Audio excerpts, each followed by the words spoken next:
이번 편은 외모지상주의 332화 리뷰편입니다. 저번편에 이어 드디어 호텔 비비의 잠입에 성공한 재원고 세력과 빅딜의 인원들이 속속히 샤오룽의 비상연락망에 연결이 됐고, 그들의 목표는 비비가 있는 맨 꼭대기 위층 펜트하우스였죠. 샤오룽은 침입자들을 박형석의 동료들로 생각하고 있으며 조심해서 나쁠 건 없다며 간부들에게 침입자를 발견하면 죽이라고 시킵니다. 이어서 샤오룽은 비비를 안전한 곳에 가두고 석상에 있는 언얼도를 꺼내들어 비비의 방문 앞에 앉아 그들을 기다리고 있습니다. 시간은 과거로 흘러 어느 중국 지역에서 꼬마가 배고파서 쓰러지자 어떤 할아버지가 만두를 주는 모습이었지만, 꼬마는 그들이 납치범이라는 것을 알아 공격하고 도망가게 됩니다. 호의를 베푼 할아버지 역시 공범이었죠. 꼬마는 쉴 틈 없이 살기 위해 도망쳤고, 그렇게 살아남아 고낭이 된 위태고는 어느 날 샤오룽에게 부름을 받아 한국으로 오게 된 것입니다. 위태고는 곽청호와 팽진양을 보면서 놀라울 정도로 약해 빠진 나라라고 생각하곤 대륙의 싸움이 하고 싶다며 장현과 싸우는 현재로 돌아오게 되죠. 장현은 계속해서 위태곤의 절곤을 막는 모습이지만 플라스틱 재질로 만들어진 요술봉으론 위태곤의 절곤을 막기엔 역부족입니다. 결국 요술봉이 부서지고 장현에게 위기가 찾아왔죠. 그럼에도 불구하고 아이키도를 통해 위태곤을 뒤집고 나서 부서진 요술봉으로 그의 다리를 가격하는 순간 금속을 강타하는 소리가 다리에서 들렸고, 그 다리에 숨겨져 있던 것은 위태곤의 나머지 절곤이었습니다. 드디어 강한 자와 싸움을 하게 된 위태곤은 절곤을 조립하여 사절곤을 만든 후 곤을 엄청난 스피드로 휘둘러 마치 여러 개가 보이는 것처럼 잔상을 보여주죠. 그 후 사절곤을 튕겨서 주방에 있는 칼자루들을 장현에게 공격했고, 장현이 마지막으로 쥐고 있던 부서진 요술봉을 치우는데 성공하게 됩니다. 그렇게 마지막 일격을 가하려던 순간 장현은 주변에 있던 후라이팬을 통해 위태곤의 공격을 가뿐히 막아내고 턱을 쳐서 순식간에 그를 공격하게 됩니다. 그럼에도 위태곤은 사절곤을 통해 반격을 했고 장현을 엄청난 스피드로 공격하여 제압하게 됩니다. 적이지만 훌륭했다라는 말을 남기며 승리를 자축하지만, 그런 모습들은 꿈이었으며 아까 장현에게 맞았던 첫 타격으로 인해 그는 기절하고 연타를 맞아 완전히 뻗은 상태인 것이죠. 그렇게 배지를 장현이 가져가게 되며 위태곤은 그에게 강함은 불행과 비례한다며 자신의 과거를 얘기하며 장현을 왜 이기지 못한 것이냐고 묻자, 장현은 옛날 더 참혹했던 모습들을 떠올리며 불행한 걸로 강해질 수 있다면 자신이 더 불행했을 것이라며 여유롭게 그의 배지를 가지고 위층으로 향하죠.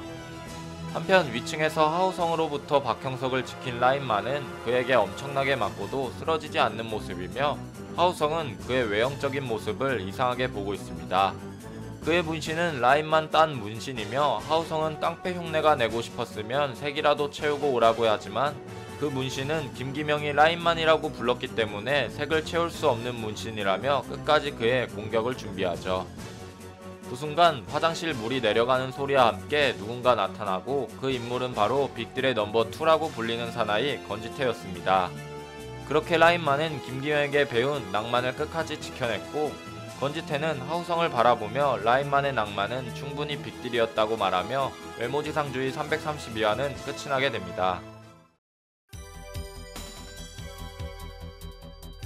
드디어 호스텔 편 이후 장현의 전투씬이 나왔습니다. 장현은 초반 예나의 요술봉을 잘못 들고 나와서 약간 고전이 있겠는데 라는 생각을 독자들이 많이 했지만, 역시 과거 헤드들 중 최강자답게 고낭 위태곤을 여유롭게 제압을 한 모습이네요. 그 과정에서 장현은 종건에게 배웠던 아이키도와 무기술을 합작시켜 위태곤의 공격을 막아내고 순간 턱을 노려 그를 기절시켰죠. 그 장면에서 위태곤의 불행했던 과거가 나왔지만 장현 또한 더 불행했던 과거가 나왔습니다.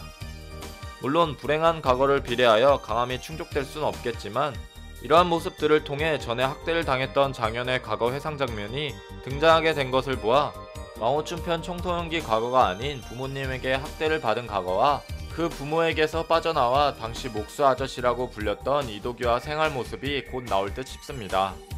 거기서 장현은 전에 종건을 잠시나마 압도했던 모습인 무자비한 야성의 습성을 이도규에게 배운 장면이 나오지 않을까요? 한편 또 하나의 낭만이 등장했습니다. 그건 바로 라인만이었는데요. 과거 한신우의 낭만을 김기명에게서 봤었다면 그 뒤로는 그런 낭만을 찾아볼 수 없을 줄 알았는데 라인만이 그 바톤을 이어받아 멋진 모습을 보여줬습니다. 비록 하우성을 이길 수 없는 실력을 가지고 있지만 낭만이라는 명목하에 사람을 지키고 쓰러지지 않는다라는 김기명의 가르침에 라인만은 그렇게 배웠기 때문이다 라는 단순한 언급이지만 확고한 다짐으로 박형석과 소녀를 지켜냈고, 과거 그의 허세를 담당했던 라인 문씨는 결국 김기명이 자신을 라인만이라고 불렀기에 색을 채울 수 없었던 것이었습니다. 그는 결국 건지태가 똥을 다 싸기까지 버텨냈고, 건지태는 그에게 충분히 너의 낭만은 빅딜이었다 라는 말을 듣고 쓰러지게 됩니다. 전 이런 장면들이 건지태와 하우성의 매치업에 관련된 복선이라고 생각이 들지만, 또 하나의 복선은 바로 박형석을 라인만이 지켜냈다는 것입니다. 그는 온몸이 떨리고 무릎이 굽혀지더라도 형석을 하우성으로부터 지켜냈으며, 이 모습을 형석이 바로 앞에서 지켜본 것이죠. 전에 김기명은 비록 마른 형석 앞에선 냉정한 모습으로 사람들을 구하려 하지 않겠다는 언급을 했지만, 형석의 말을 곱씹으며 건지태와 라인만을 불러 호텔 비비에 잠입했죠. 그래서 현재 형석을 지켜주고 위기에 빠진 인원들을 구출하고 있습니다. 이러한 결과 훗날 빅딜과 재원고 일행이 동맹을 맺을 가능성이 있으며 우호적인 관계로 이어질 확률이 매우 높습니다. 재원고 세력에는 김기명이 알고 있는 인원이 박형석 말고 한 명 더 있는데, 그건 바로 현재 빅딜과 가장 비슷한 면모를 가진 번너클의 바스코이죠. 과거 김기명이 바스코와 싸울 때 일방적으로 그를 공격했지만 쓰러지지 않는 바스코의 모습을 보고 마치 자신을 보는 것 같다며 좋아했던 모습이 있습니다.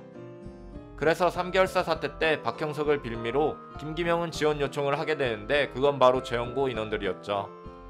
거기서 건지태에게 하는 말이 우리만 있는 것이 아니라 그들에게도 낭만이 있다는 말이었습니다. 이런 말을 김기명이 직접적으로 하는 것을 본다면 빅딜과 재원고는 손을 잡을 것이며, 훗날 풍산개교 사건을 통해 3개월사의 내막이 밝혀지게 된다면 마약으로 인해 자신의 어머니가 피해를 입었던 갓독의 송유한 또한 재원고와 동맹을 할 것이고, 결과론적으로 형석은 1회를 제외한 나머지 크루들을 폐지하는 것이 아닌 그들과 손을 잡아 1회 및 이준의 각오를 알고 있는 최동수와 종건과 싸움을 이어나갈 것이라고 생각됩니다.